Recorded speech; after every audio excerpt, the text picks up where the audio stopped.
Okay, hi everyone. Today we will be having our fourth episode of Film Sphere. Today we have Alex, Bryan, Macy, and Jacob, and our special guest, Piper. Piper is actually a film editor based in Los Angeles, and we're really excited to hear more about her roles within the film industry. How about you tell us a little bit about yourself? I am a film editor. I've been in Hollywood working since 2010. I actually got like my first job in the industry in 2011 though. So it's, it was a while before I got my first job here actually. And so I think it's actually, I'm 10 years in the union this December. So my 10-year union anniversary is coming up.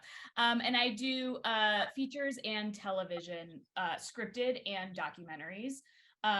I haven't ever done like multicam shows, but I'm mostly single cam for those genres, and yeah. Nice. So why did you want to become a film editor?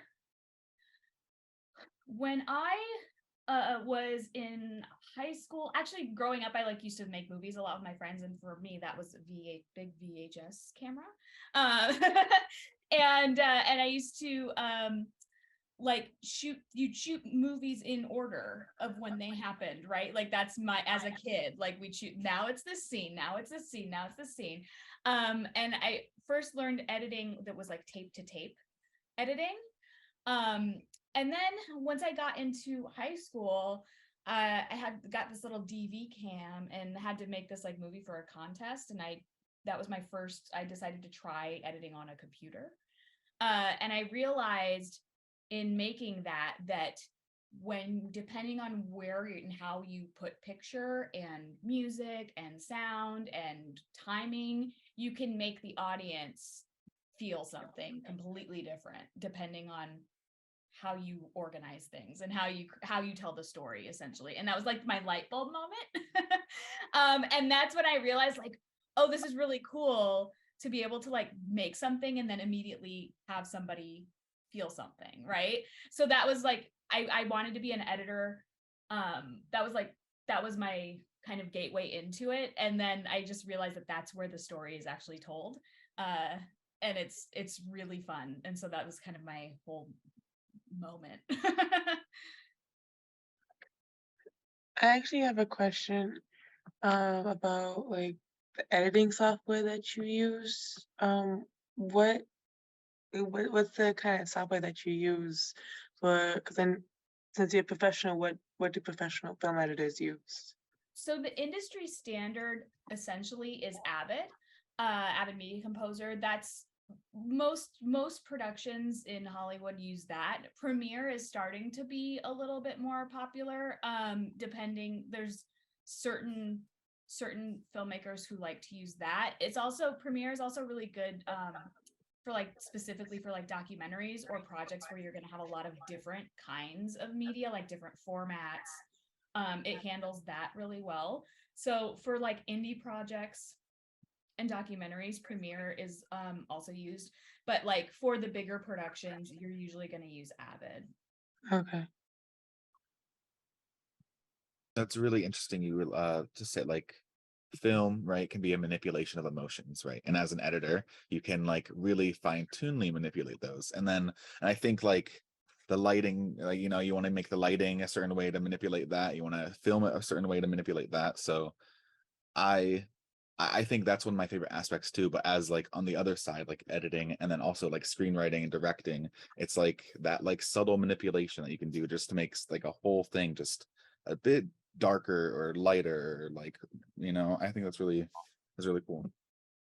I don't remember if it was Hitchcock or somebody that said that the editor made the movie, right? Mm-hmm. But I don't remember who said it.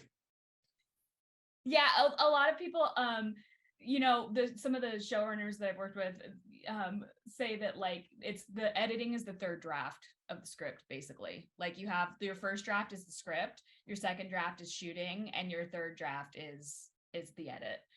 The story can completely change in the edit from what it was intended to be originally. On paper, something can look really good and you read it and it works. and then you shoot it. And a lot of times, even in shooting, they realize like, oh, this isn't working. So they'll change lines, you know, on set, or they'll change blocking, or they'll change like, oh, maybe actually this scene needs to be more emotional than angry, you know, more sad than angry, or more light than heavy, you know, and they'll change it there. And then once it gets to the editor, we can change it again. Where it's like, oh, actually that scene doesn't work at all. We don't even need it. And it doesn't even get seen and we never use it. Or sometimes you repurpose a scene from its original intent. Like if you have a scene where it's like, that's actually not relevant to the story anymore, or it doesn't really work, but we definitely need a scene that tells this part of the story. Maybe we can repurpose some of that scene, do a couple reshoots, and then make it into the scene that we need. So when you like are in the editing process and you want to do reshoots, like how is your communication with like the director and like you know, with that final product being like a collaborative thing? So there's a couple things when you're the way that television works, I'll talk about TV specifically for this instance, where it's like but it's with all editing, it's like usually they shoot and then the very next day the editor gets the footage, right? And so then they're shooting that day, then I'll get the footage the very next day. And so you want, as an editor, your goal is to cut all of those scenes within that day. They call it keeping up to camera.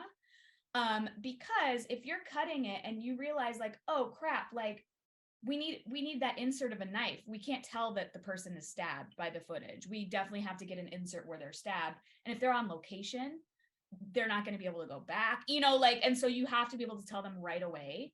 And raise the flag, and you talk to the director in that instance. At that point in the process, you're like, hey, I think we really need this thing. Then they go out and they figure out and they get it, right? And then, but when it comes to like more in television, when it comes to the thing I'm talking about, where it's like, oh, we don't need this scene, or oh, we really need a scene that speaks to this, we're missing that story element. That's usually when you get to the showrunner, or sometimes even the studio or network will say, hey, this is really not working, and then the showrunner has to decide, okay, so then we're going to shoot this scene, and then that's like a conversation, because you're working really closely with them at that point. And so that's a conversation that you have. I had a show actually a few years ago where we had to change the intent of the scene, or some of the lines in the scene, because it wasn't working for the story. And I said to the showrunner, because they were just going to get an ADR, which is like recording the audio and then you can put it in, but just have it on somebody's back so you don't see their mouth not saying the line, right? But it was a really important story point. And I said to the showrunner, I was like, I really think we have to see that line on camera. We have to see it on camera, or it's not going to land. It's going to be so confusing. It's going to be worthless if we don't do it right. They called over and they were able to get that shot that day on camera, because it was on a set that we had, and then we were able to get it. So it's like it's all really fluid, and it's really fun and really exciting, basically, to be able to tell the story. I think that's interesting to hear, because I think the general impression from a layman's point of view is that the editor is very much who you call in after the work is done, sort of thing. You know, they're called in to put together things post-production. But from what it sounds, it is much more of an active role on set. You're much more of a participant in everything that's going on. Actually, I went to set the other day because I didn't really have a lot to do for cutting, and I went to set, and it was really fun because I was sitting with one of the EPs, and we were like coming up with different like funny things that the actor could say in an instance. So it was like we're feeding him lines and stuff. There's so many different roles that an editor can have. Yeah, that almost sounds like you're like a creative supervisor, almost like on set. Like that's really, that's like kind of eye-opening. I thought like I guess like Jacob said, it's like when people think of editor, they don't think of like a active, engaged, like they think of like someone who is like isolated editing, you know, going through footage and then you're just churning it out.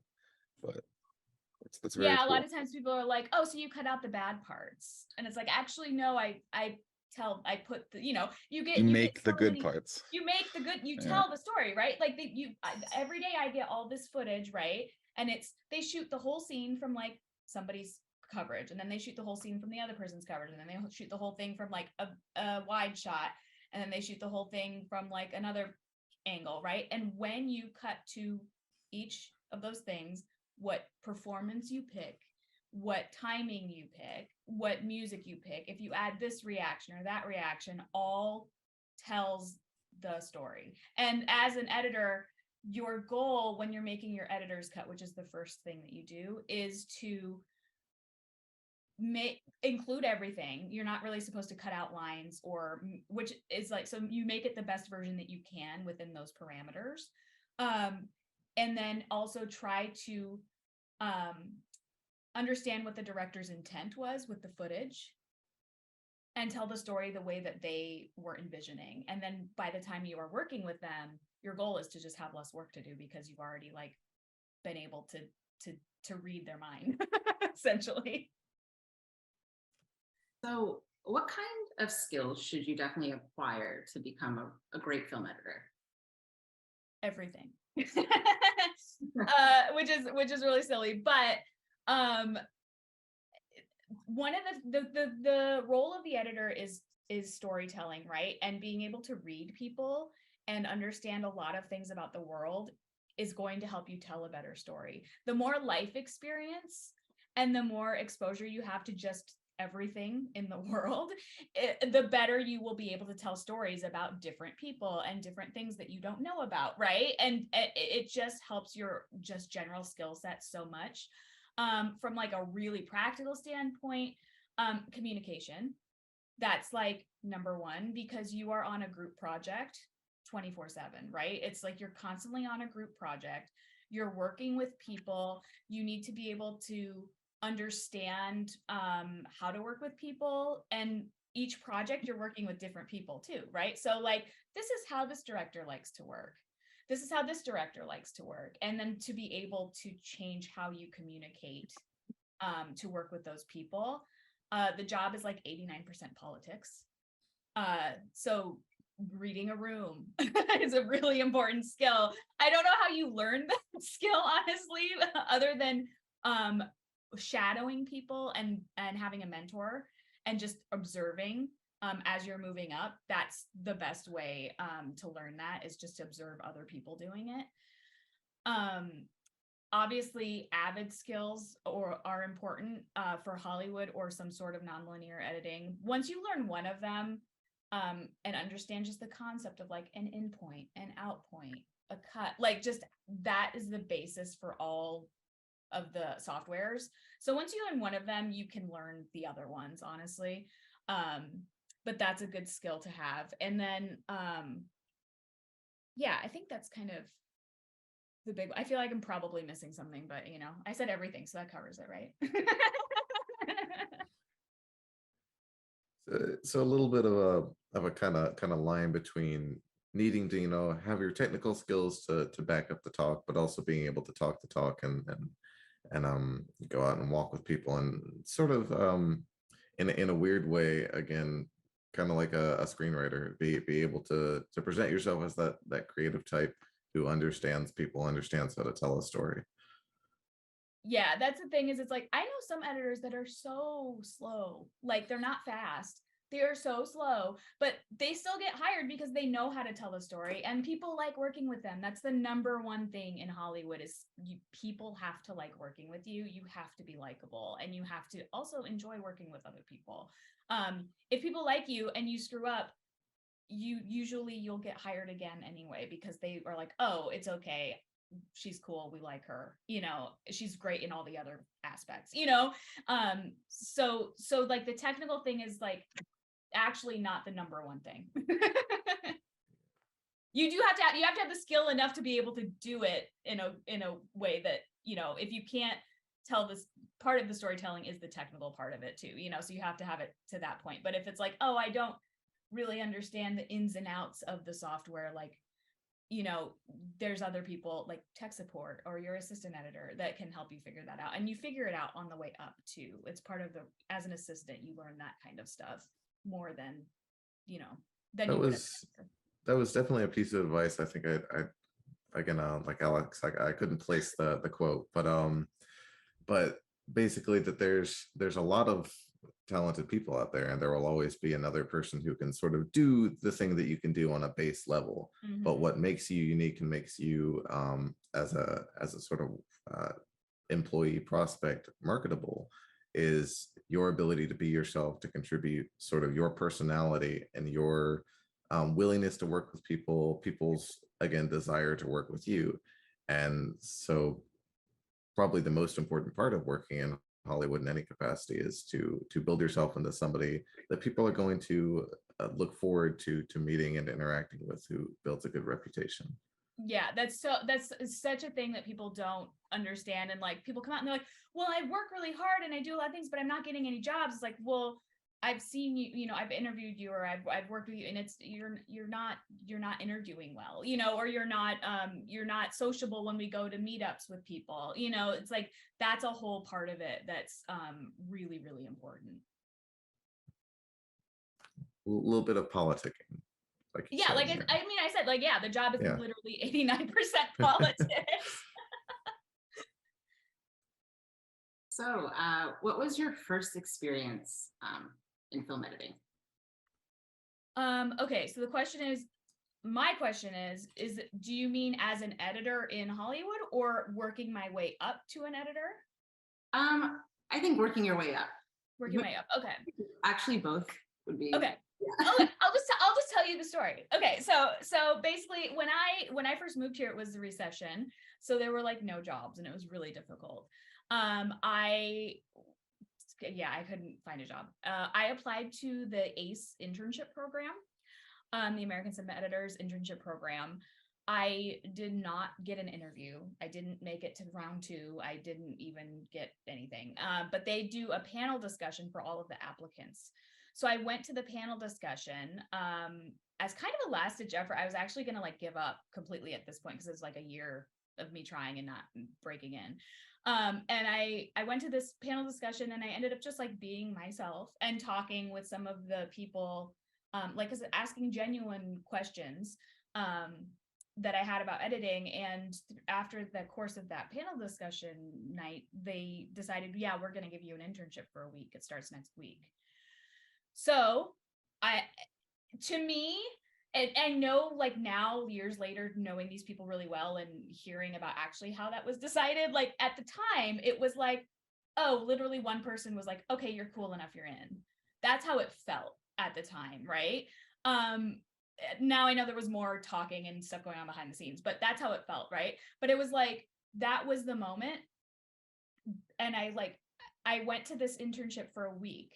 At the end of that week, I got a call from one of those people that was in charge of the internship program, and it said, hey, we have a past intern who's editing on an indie feature, and they want a free like intern or assistant editor to come on. Like, it starts on Monday. And I was like, okay, sure, great. And this was on a Friday. It starts on Monday. I went, and that was my very first mentor. And I have not stopped working ever since, like, by choice. There's a couple times I chose to take breaks, but I have not stopped working ever since. And so, like, after I worked on like that, and that's how I got my days for the union to work on any big features or television shows. Most of the stuff in Hollywood, you have to get in the union. And to do that, you have to work a certain amount of days. There's all these requirements for how to get those days. So I got my days on that project. And then my other mentor now, but at the time was not, ended up hiring me as his PA for Diary of a Wimpy Kid 3 for the post PA. And so I went on that, and it was actually perfect because I had already had my days. And so I was ready to get bumped up to assistant. If anybody said, we need to bump you up, I was able to do that, which didn't happen on that. But that same editor needed somebody who, at the time, Final Cut was still a thing. Final Cut 7 needed somebody. They were going to go on to a project, and they needed somebody who knew Final Cut 7, and I did. So they brought me on as their assistant. That was my first assistant editor job, union assistant editor job. And so then I basically around my mentors. they just hire me, on their projects, and I worked my way up, and then on Prison Break, so that would have been like 2014 or 15, 2015 or 16 actually. I was an assistant on that, and the schedule got so crammed that they had to bump me up for like 2 weeks as an editor to help with like producers' notes. So that was my first like bump, but it was only for a couple of weeks, but like I tasted it, and then I was like, okay. I was so ready at that point. And then my actual, like, I went back to assisting after that. And then my actual big bump was I worked on the pilot of this show called God Friended Me, and then I assisted on the first season of that, and my editor was not going to come back to the second season, and I had such a great relationship with the showrunners that I literally walked into one of their offices once we found out that my editor wasn't coming back, and I said, so are you going to hire me as an editor next season or what? Like, and they were like, okay, sure. And so that was my bump. And so I did a season of that. COVID happened. Then I did a season of You, which I had been working on since the beginning also as an assistant. And then now I'm on Quantum Leap. I've done a feature, a scripted feature. I've done a documentary feature. So it's been really fun. It's just been so it's like 2019, I guess, is when I got my big bump. And I've been working as an editor since then. Do you notice like, I guess that there might be a lot, but like what are the big differences between like something like Quantum Leap and then something like You, like a TV show versus a movie? Like what are the bigger differences? Oh my goodness. Okay. So, well, so I've done network shows, right? So there's different kinds of TV, right? Too. So you have network shows, which there are air dates. You have very, very tight deadlines. It's also network, so it's just a different kind of storytelling. Then you have a show like You, which is you make it all at once and then it drops like all at once sometime later. Whereas a network show, the episodes drop every week. The really fun thing, I'm kind of like having a lot of fun on this right now because the episodes drop every week, and it's really fun to see people's reaction to each individual episode every week. And with something like You, that drops all at once, and then you have like general like, oh my gosh, the show is so great, and like a huge fandom, and like just people like making memes about it and stuff like that, which is really fun. It's like a different audience, but the actual making of a show, like with a streaming show that isn't like up against air dates or something, the deadlines aren't as tight. We had COVID, some COVID outbreaks, and we had time to like fix it, like on Quantum Leap, if somebody gets COVID, they have to find a replacement like right away, or scenes will get pushed and they have to shoot them later down the line, but it's kind of, you're still up against deadlines. So it's like, it's a lot more hectic in that sense. Yeah, so you said like how close like to air dates do you find yourself like editing and then like to push to be released, like when's your final cut, and then like when is the air date, like how close are those usually? I'm like looking at my calendar behind me. Yeah. So like so for like the normal kind of industry standard for a television show is like 8-day shoots. It can go to 10 or more sometimes, or less, sometimes it's 7. But the standard is kind of 8-day shoots for a television show. And then after that, you can get 1 day extra and your editor's cut has to be done, or sometimes it's like 4 days extra and your editor's cut has to be done, or sometimes it's even like a week extra. Just depends on how they've done the schedule. But with air dates, usually it's like 1 or 2 days, or sometimes not at all, especially if like there's a scene they didn't have time to shoot and then they have to shoot it like during the producer's cut. And so then you have to cut that quick and just throw it in there. So then also directors get 4 days for their cut in television. So you work with the director. In television, the director's not the end all be all. It's the showrunner. It's different for features. Features, it's the director, right? The director's the big guy, right? And so so you get 4 days with the director. So wait, so now how many days are we at? Like I'm thinking like we're like 8 plus 4 plus like a couple. And then the producer will come in and they'll get like 4 days or something like that. The showrunner will come in and they'll get like 4 days or a week or something like that. And then usually with Studio Network, they'll get like 3 or 4 days. And then you know, it again, it depends on the schedule, but there's sometimes that like it mixes. Like I've had a couple shows where it's like I mix, like we go to the mix stage on like a Thursday and it airs on the Monday. So it's like you're running right up against it. But it also, like, it depends on the show. It's different for every show.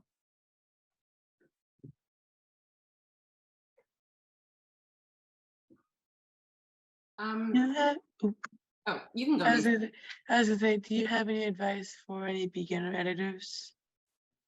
Yes, I think that learning the software is good.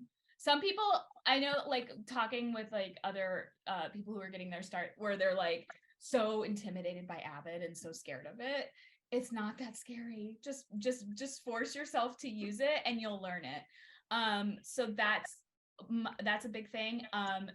Meeting people. That's the other thing, because all of you're in this business, you're constantly looking for your next thing, and you get your jobs by who you know. I know that's like the stereotypical thing to say, but it's very true. So like somebody calls me up and they say, oh, hey, I saw that you work with Troy Takaki 50 times. We love Troy, you're hired. You know, like that's how you get your job. So like meeting people, as many people as you can, is really important. If you are going to make the move to Hollywood and try to do it out here, well, first I should say, if you want to work in Hollywood, you have to live here. Nobody is going to take you seriously if you're trying to get a job, but you live across the country. You're way more likely to be hired if you already live here. And so, because it shows that you're really committed and that you really want it. So having money saved up for 3 months to a year, you know, at least 6 months, I would say, to be able to live here without a job, is really important, I think. And like I said, meeting a lot of people, those are like the big things. Once you've like gotten a job, the qualities, like some of the skills that are really important as getting your start, is to always think 10 steps ahead of everyone else, anticipate what everyone's going to need, especially because you'll be getting started as a PA probably. So like knowing like, oh, it's 10 o'clock and people are going to be hungry by 12:30. I should get the lunch orders in by 10:30 so that we can have it, because we're going to Mendo, which the line there is always really long and it takes forever to get your food there, you know, like just thinking ahead and planning through. And as an assistant editor, understanding what your editor is going to need and thinking ahead to what your editor is going to want. Like, oh, look, here's our next script for our episode. It says that we're going to need stock of Las Vegas in 1979. I'll reach out to the stock people before the editor has to ask you to do that. Like stuff like that. Like I had an assistant actually on a feature that I worked on that was weeks before we even started. He's like, I went through the script and I wrote down all the sound effects that we're going to need. I did a sound effects breakdown of the script. Like just having that thought process of figuring out what's going to anticipating is a really big thing to have. And then the other thing too is to always own up to it if you make a mistake. If something happens and it's your fault, you say, sorry, it won't happen again. And then you move on.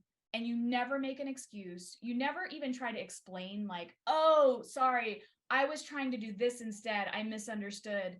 I'll do this instead. Like, don't even do the explanation. Nobody actually cares. The point is that it's kind of a waste of time to have the conversation about it. Even it's just, oh yeah, okay, got it. And then you just move on from it. Even if it's not your fault. If somebody's like, oh, hey, this sound isn't correct, and it was actually, you contacted the sound person and they sent you the wrong thing, but then you checked it and you thought it was right, but it wasn't. You know, if it's not even your fault, you just say, okay, yeah, sorry, and you move on. Because it doesn't really matter at the end of the day whose fault it was. It's just, we're all in this together. We're all going to make the thing and we're going to get it done. We'll fix it, you know? That's actually a skill that I had to work on, because I was always like, oh, I'm so sorry. I tried to do it this way, but I meant to do this, so I'll fix it, you know? knowing those things about yourself and what you need to work on too is really good. Okay.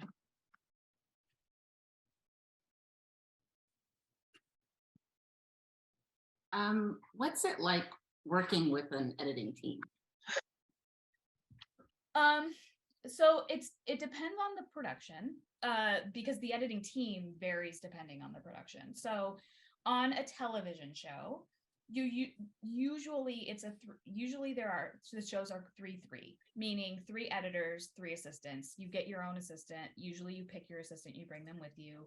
And then you also have the post crew side of things, where you have like a post producer, a post supervisor, a post coordinator, and a post PA. Then you also can have the VFX team, where you have like a VFX coordinator, a VFX editor, a VFX assistant. That's like what a television post crew can look like.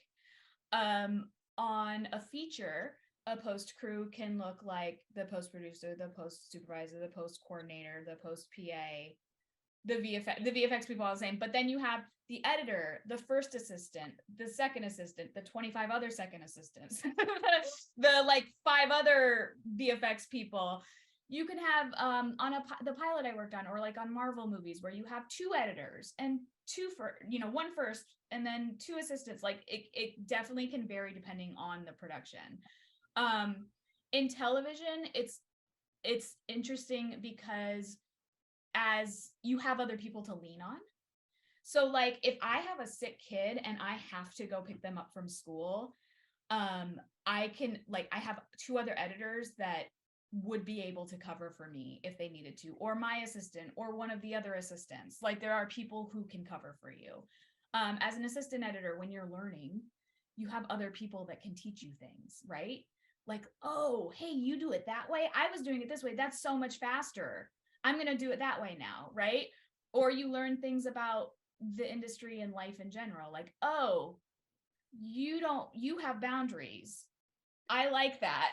I'm going to try to have boundaries too. Like you see how people live life as an editor, right? So in television, that's kind of a really fun thing.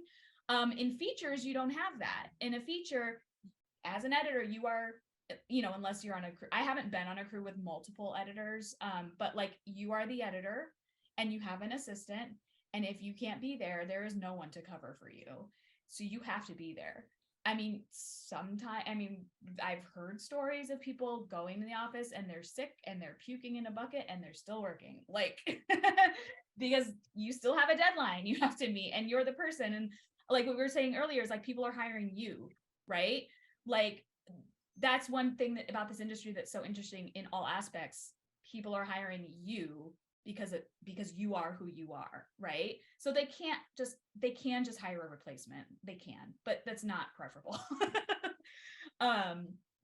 So there's a lot more pressure as a feature editor, honestly, because you're the person you have to be there. You're on, and you're also the head of a department. You do have like a post producer or a post supervisor, but they're not the head of the department, meaning your managerial tasks as an editor are more on a feature. You have to manage a lot more moving parts with departments and other things, making sure things get done. In television, you have a whole, like I said, this post supervisor, they deal with that stuff. You're the head of like you and your assistant, but you're not the head of the entire department. Do you notice any like when you are on a team that has like new people who are joining or like younger people, do you notice that they tend to like make the same mistakes, or they have the same like either bad habits, or if are they similar in any ways that you notice? Yeah, you mean like is there something that all like new people kind of always do? Yeah. Definitely the thing that I mentioned about making the mistake and then like trying to explain it away, that's super, super common. But like technically, I don't know if there's like one thing that like everyone new kind of does. I think boundaries is a thing. That's also a thing where it's like, and it's really hard because in order to get hired, people have to think that you're awesome. And so a lot of times it's hard to have boundaries and seem awesome. it just is. Like if you're like, sorry, I'm not gonna stay late to do that thing, you might not get hired. You might not. And for better or worse, that's just the way that it is. So it's like the politicking where you have to like be like kind of a people pleaser, but also have boundaries and Yeah, like they're respected and it's a really hard balancing act. And also reading a room. Oh my gosh, that is one that is really, really like new people have a really difficult time with that.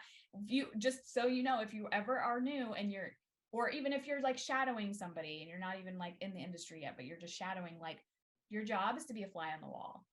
If my assistant is in a session, I always like to have my assistant with me so that they can learn, like I said, like witness and kind of just see how it works. My assistant's job in the room with me and the director is to take notes and not speak. Unless the director asks a question, right? And it also depends on reading the room too. That's part of it, right? If like the director's like playing and like you can like, and they like talk to you a lot and they seem like they want to like have fun with you as an assistant, like that's cool. That's how that director likes to work, right? And it's also good because that's also how you get to meet, like that's how I got my bump, right? I had that relationship with the showrunners, working with them in a room, right? And that's how they decided, yeah, we like you, we'll give you a chance. But that's definitely reading the room is another one for sure. generally useful skill. I can see how that'd be very, very helpful. Yeah.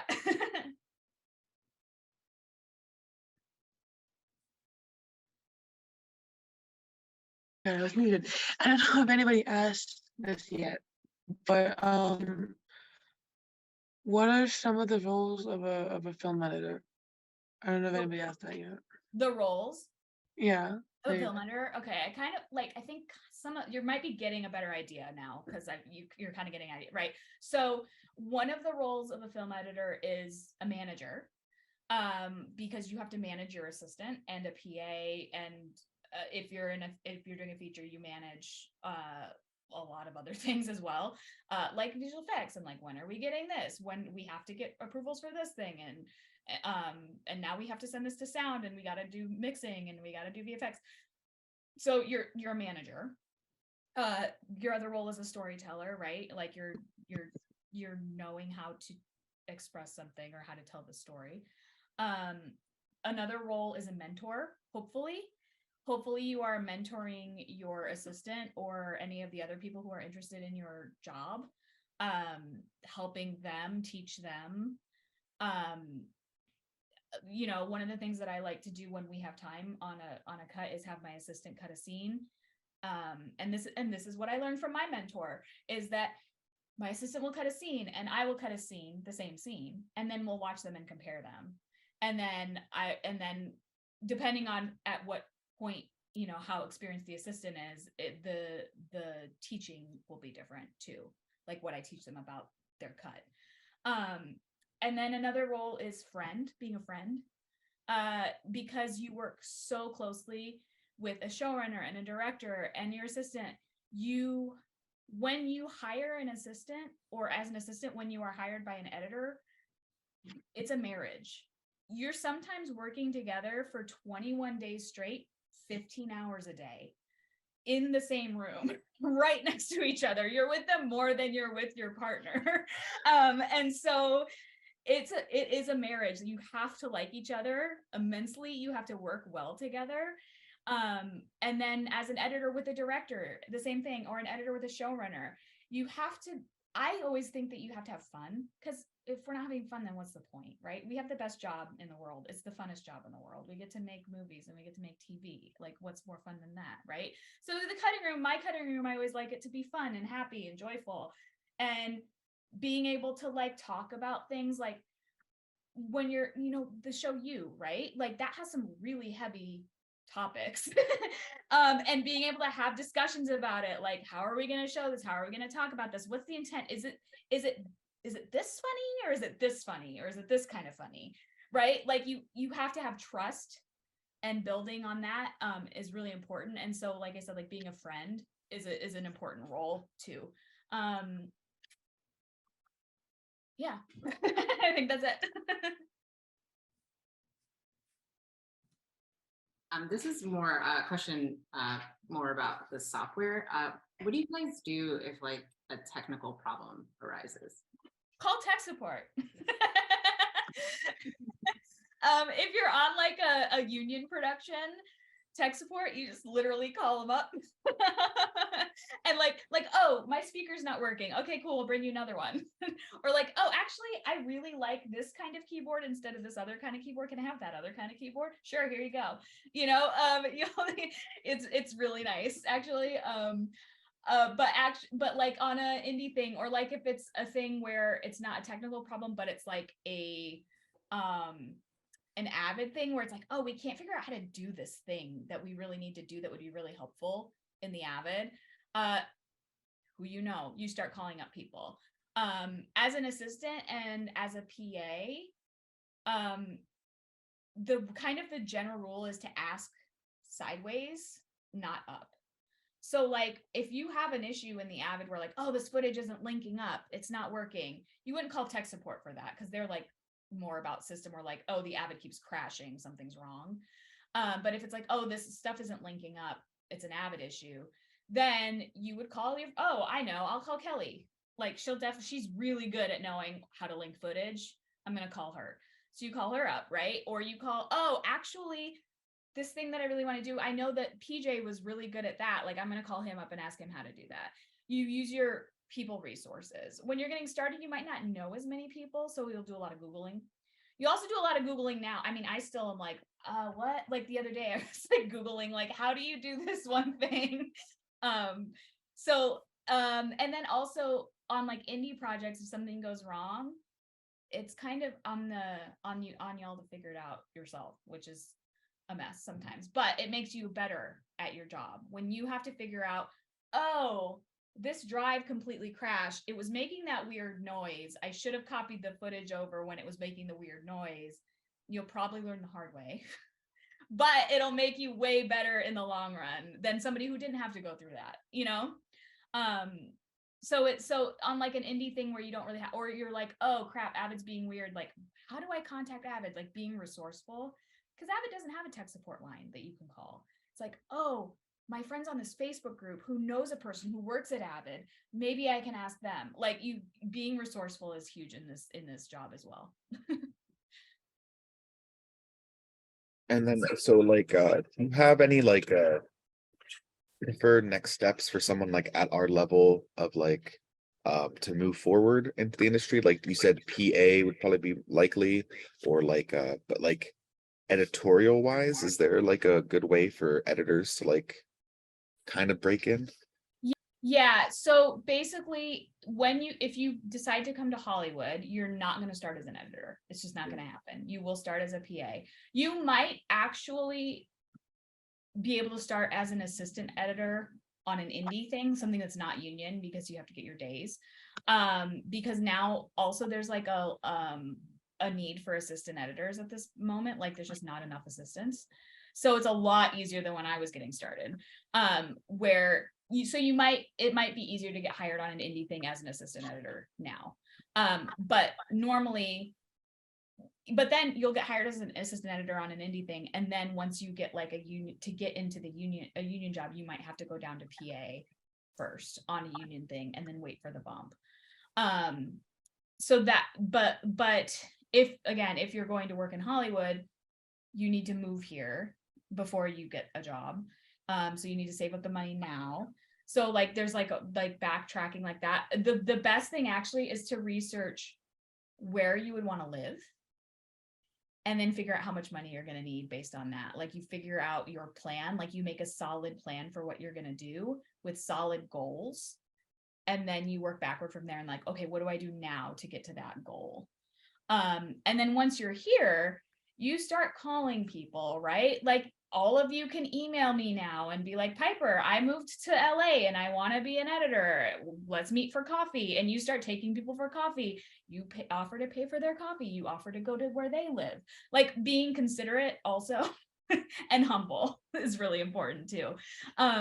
So that's what, you read people's books, like editing books, and then you decide, oh, I'm going to try to contact this person, like just again being resourceful and just trying to make connections. That's the next, like the first next step is making the connections. Yeah, well, that makes sense. Good foundation. Yeah, exactly. And then honestly, if you're likable and you don't know anything about anything and you get hired as a PA, you learn it. I didn't know how to be an assistant editor until I was an assistant editor. I didn't know how to be an editor until I was an editor. Oh my gosh. Like I had all this training for years and years and years just by being in the room and watching and my mentors and stuff. But then when I became an editor, I was like, oh crap, now I have to learn how to manage people. That's not something that you can be taught until you have to do it. You know, like, oh, how do I manage my time to make sure we make the deadline? And oh, this assistant needs support in this way. Like she's not the best at this thing, so I need to support her here. How do I give that support to that person, but also make sure that we meet our deadline and protect her, right? And so, or him, or you know, whoever. And so it's like, and then this assistant, like being able to understand, you know, this assistant's really good at this, but not so good at this, and they need to be taught how to do this, you know. And that's the whole other role that like you won't learn ahead of time. I don't remember what the question was. I went off on a tangent. No, it's okay. It just sounds like you have to just go. You just have to be there and like keep Yeah. putting yourself into a position to like just get your step in the ladder.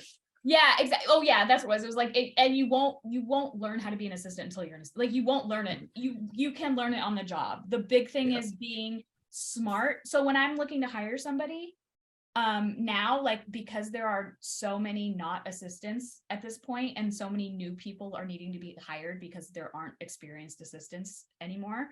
I'm looking for somebody who's smart, who's going to be resourceful, and who I think can get the job done and not have to ask me 5,000 questions.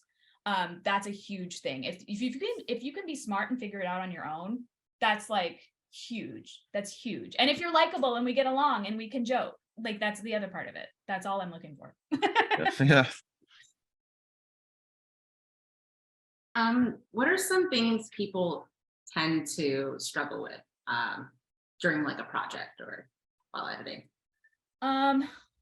I think some things that newer editors don't always catch on to, like when it comes to storytelling, is subtext in a scene. So like, for an example, we had I had this scene on Quantum Leap recently where I had these two characters that are gonna go, they have this guy that they suspect of doing something, right? And so they're gonna go to his house and kind of question him to see if he's their guy, right? They're going under false pretenses. They're not going there being like, hey, did you do this thing? Like they're gonna go try to do some recon, basically, right?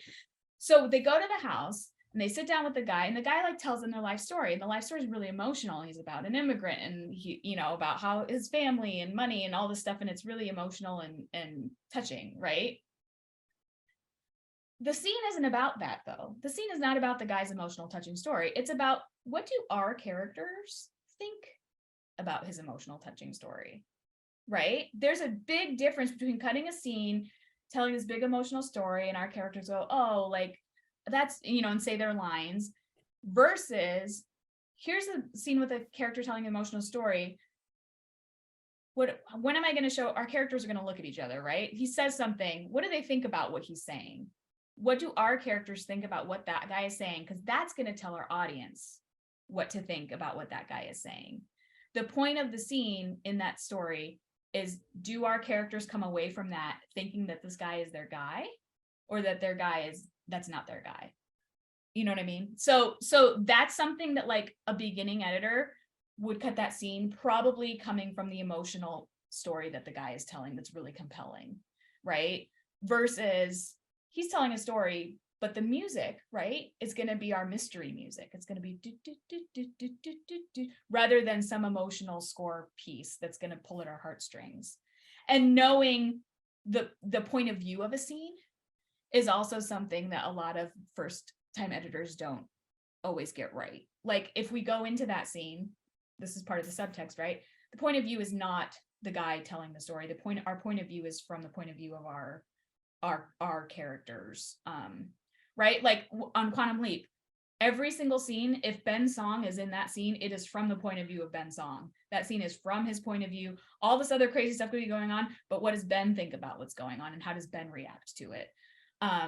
So when I first cut a scene, that's actually the first thing I think of, like, whose point of view is this scene from? If you're on a show, or like Law and Order, if Olivia Benson's in that scene is going to be from Olivia Benson's point of view. And not all directors understand that either. Sometimes as an editor, especially for like a television show where you have a different director for every episode and they don't know the show very well, sometimes you'll get an episode where they didn't shoot it from that person's point of view, like the Law and Order episode where they didn't shoot it from Olivia's point of view. How, as an editor, do I now take what footage I have and make it from Olivia's point of view, right? I never worked on Law and Order. This is just me. Like, that's a good example. Everybody's seen it.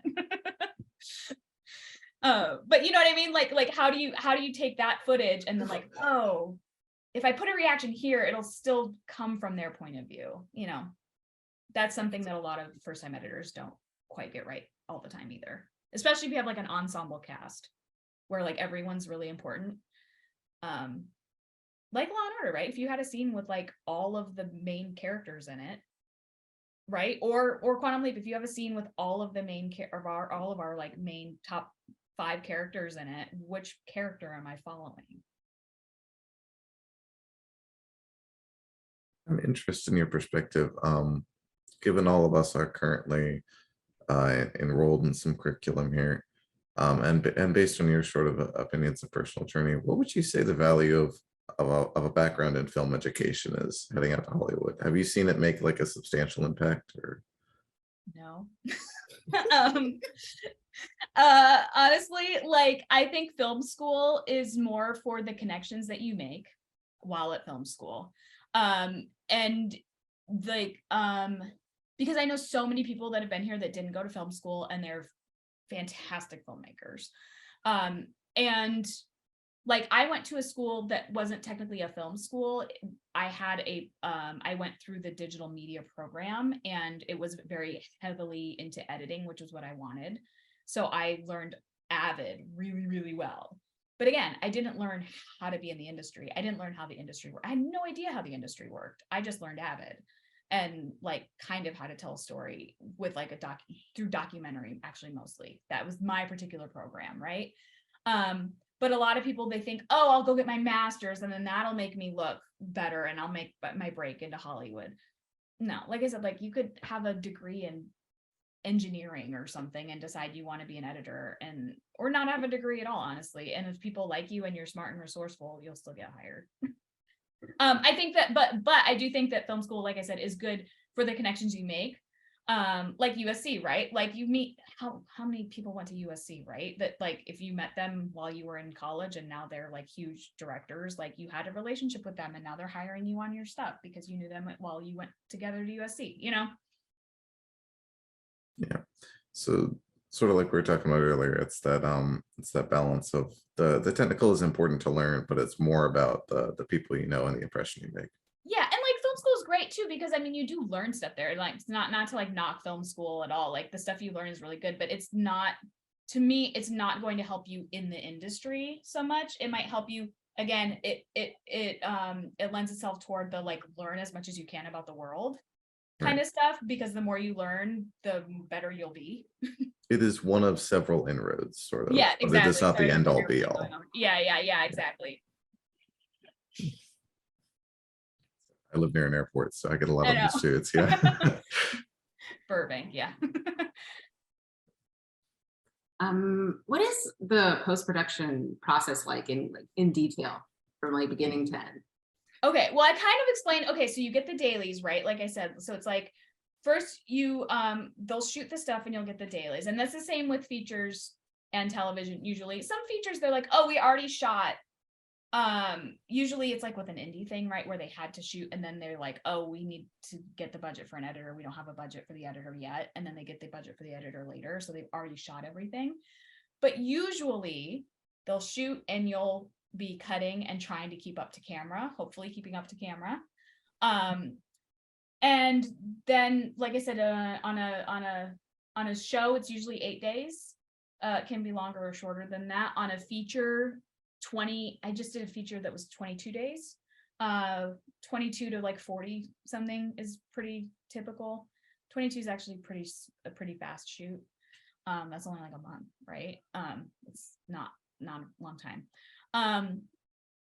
So like, but then you also have like Marvel movies or like Titanic that shoots for, I mean, I don't even know, Avatar, right? Those giant, like really long process kinds of movies, you know, the Lion King on Disney, that one for how many years, you know? So you cut the dailies. I get the dailies, I cut them.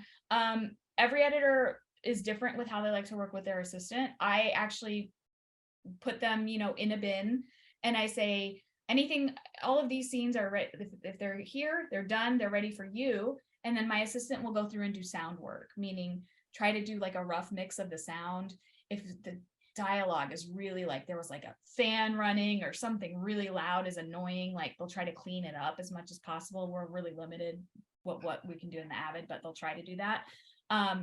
Doing sound effects, they'll add sound effects. I also, depending on the show, sometimes I'll have my assistant do temp score, because we have to do the temp score usually, but I'll have my assistant do the temp score, and I always am like, don't worry, like don't be worried if it's not right, because it probably won't be right, but no matter what it is, it's helpful, because now we know, oh, that emotional score cue in the scene with Martinez and the cops and they're trying to figure out, you know, like, is not right. That's not the right one. But now we have more information than we did before, right? And also the placement of where that is. Like, oh, actually, you got the placement right. It's just the tone is wrong. Or, oh, the tone is completely right, but you need to move it like 8 frames back, you know?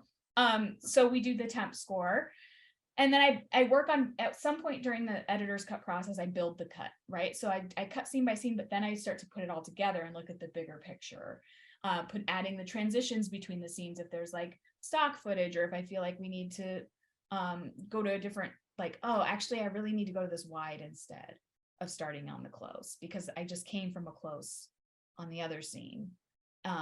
You know, kind of just finessing it a little bit more, building it out.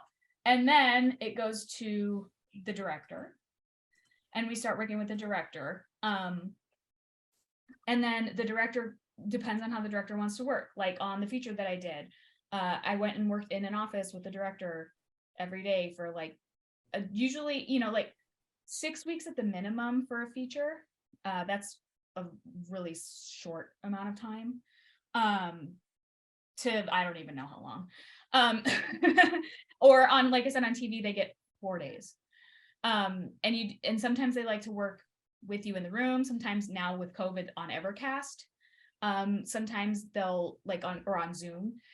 Sometimes they will give you just paper notes, like a list of notes, and you do them, and then you send them the cut, and then they watch it and they give you another round, and you work like that. And you actually don't ever see them or talk to them on the phone. Sometimes they like to call you on the phone and just talk to you about it on the phone. And then in television, once the director's cut is done, then it goes to the showrunner, and the showrunner, like I said, is the creator. They're the one with the overall creative vision for the thing. So then you work with them on making it into what their vision is ultimately. And then on a movie, you know, you're working with the director still, and then so it'll go to the producers. Then they get a round of notes, right? And then in a feature, you talk with the director, you say, which ones of these notes do we want to do? How do we want to do it? Do you think this note is valuable or not? Or is that not your vision? Do you think it's valuable that we should try to do something similar to that without doing the actual thing? What's the actual heart of the note? If somebody's like, oh, this thing's too long, but actually it's not that it's too long, it's that the music was too droning. Like, it's what's the note behind the note, being able to interpret what people actually mean when they say this is how they feel, and then how to like, this is too slow. Oh, okay, so cool. So I'll actually add a little bit of faster music, but the same tone, and that'll like actually pep it up a little bit more, you know, how to address those concerns. And then it goes to the studio and the network. Also during the director's phase in a feature, a lot of times you'll have friends and family screenings. So you'll invite your friends and family to come watch the movie, and then they'll give feedback. And it's really, really important to get that feedback, because it's like, okay, what's working and what's not? Because when you're sitting with a film for months and months and months, you get so close to it. Sometimes you're like, this is working so great. And then you go to a friend's and you do a screening and it's not working at all. Even just watching it with one other person in the room can completely change your viewing experience. Actually, like on this show, like sometimes I'll have like my husband, I'm like, come here, watch this with me, because I need to like see if it's working. You know, just having one other person, just the vibe and the feel of the room. I mean, maybe if you've ever gone to a movie by yourself versus with your friends, versus like an empty theater versus a full theater, like completely changes the experience, right? So like that's part of that process too, like with the director's cut. And then you also can, then eventually you'll do test screenings for a feature. You'll do test screenings. If it's a pilot, you'll do the pilot test screening. That's actually really fun, because they give, a lot of times they'll give audience members this dial, like everyone gets a little thing. And so if they like what's going on, they turn the dial to the right. If they don't like it, they turn the dial to the left. And then you'll get a graph at the end of it that'll show where, oh, there's a huge dip in that scene. People hate that scene, right? Or like, oh, people really like that. It like went huge right there, you know? So it gives you a lot of information. Then you'll, test screenings with audiences where you can do like surveys. And then eventually it goes into, you know, to finishing, where you do VFX, mixes. For like a TV show like Quantum Leap, they'll go to the mix stage for a couple days, and then I'll go in. So we'll go like to this, basically a movie theater, right, on one of the studio lots. And then with a big mixer board, and it's really cool, right? And they put it up and you hear it in all its glory. Like no one else will ever hear this television episode like that. It's just, you know, but you go in and then you say, oh, that was a little bit out of sync there. Actually, can we make this boom a little bit louder? Oh, actually that boom, that paper, or that boom is a little too bassy. Can we make it a little bit more trebly?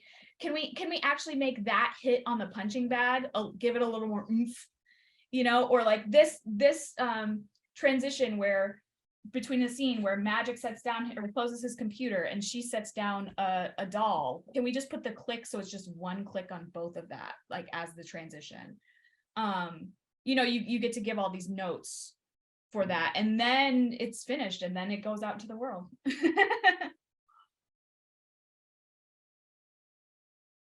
It's a lot involved. Like for audio, I've noticed like, well, it's more, I've noticed like depending on where you watch it, it sounds different. So when the editor is editing like sound, and like are they like, what are they, I guess, like, you know, because it's going to sound different depending on where and the world you watch it. So like sometimes the sound like balance will be like you know, something that's kind of hard for people to manage. Yeah. So it's like I guess, how do you like approach that when you like, you know, it's going to be different everywhere, so you have to have like a baseline, and so like you said, like make the boom louder in certain parts. I guess, like, how do you I'm sorry, I get what you're saying. So because in the Avid, like I do the basic thing, right? Where it's like if we have, the number one thing is to make sure we can hear the dialogue. If we can hear what they're saying, then we don't understand the story, right? So trying to clean up the dialogue and make sure you can hear the dialogue. Then like, okay, so I did this Quantum Leap episode. This is actually really interesting. So this Quantum Leap episode that I did, which is episode 3 of this season, was a boxing episode. And we had this big boxing match, right? In this ring of like, I think they said there was like going to be, it was important for me to know how many people are in the crowd. Because when I first did my editor's cut, I just added general crowd, giant crowd. And then the director came in and said, no, this crowd's supposed to be like 50,000 people. Oh, okay. That completely changes it. So now I added all these people, and then, and to this director, it's really important to hear the crowd, just loud crowd. We want to hear the crowd, right? And the music was like secondary to that, but the crowd needed to be overwhelming.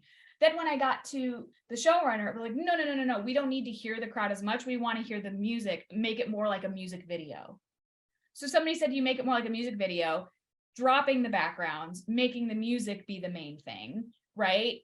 so that was like a whole thing where it was like a lot of shifting from what the cut became from what it was, right? Me telling the story, here's a boxing match, here's where the crowd gets really loud because he lands a really good punch, here's where the crowd goes, oh, because he gets punched really hard, you know, versus like, no, make it more of a music video. Oh, actually, we don't have any of that crowd anymore. It's just a little bit there, and now the music is the thing, right? So that's part of the storytelling process. But when it comes to like, if people are going to watch it on their phones versus the theater, that's not part of what we do. Like ours is just to get the intent there so that the mixers can at least be like, oh, here's the intent. And a good sound mixer is going to be able to be like, oh, here's the intent. They look at our temps, right? Because everything we do is temp sound wise. They're going to look at our temps and be like, oh, they want this to be more of a music video. They don't want as much crowd there. A bad sound mixer would be one where you go into the mix and there'd be like huge crowd. And you're like, dude, bring down the crowd, bring up the music, look at my temp, you know? So, and then I don't know, and then, yeah, and I'm not sure like how they reconcile that across what platforms and that's going to be streaming on. I think that's a difference too. Like I just read an article 2 days ago that was about that, where why can't we hear dialogue so much anymore? It's so hard to hear dialogue. It's because streaming, all the services have different requirements, and so they have to try to meet all these different requirements for the streaming services, for the equipment that people have. You know, my TV shows the show very different from my friends. The color space is different, just the way the blacks are crushed, but it's not the settings, it's just how the TVs are, you know? It's all things where like in the post crew, like the post supervisor, the post coordinator, like those people that I was talking about, that's kind of their deal, is to figure out how is the show delivered, the technical aspects of that. Oh, if we delivered this show and it's actually crushing the blacks too much, we need to make a change for the next deliveries. That's kind of their realm. Okay.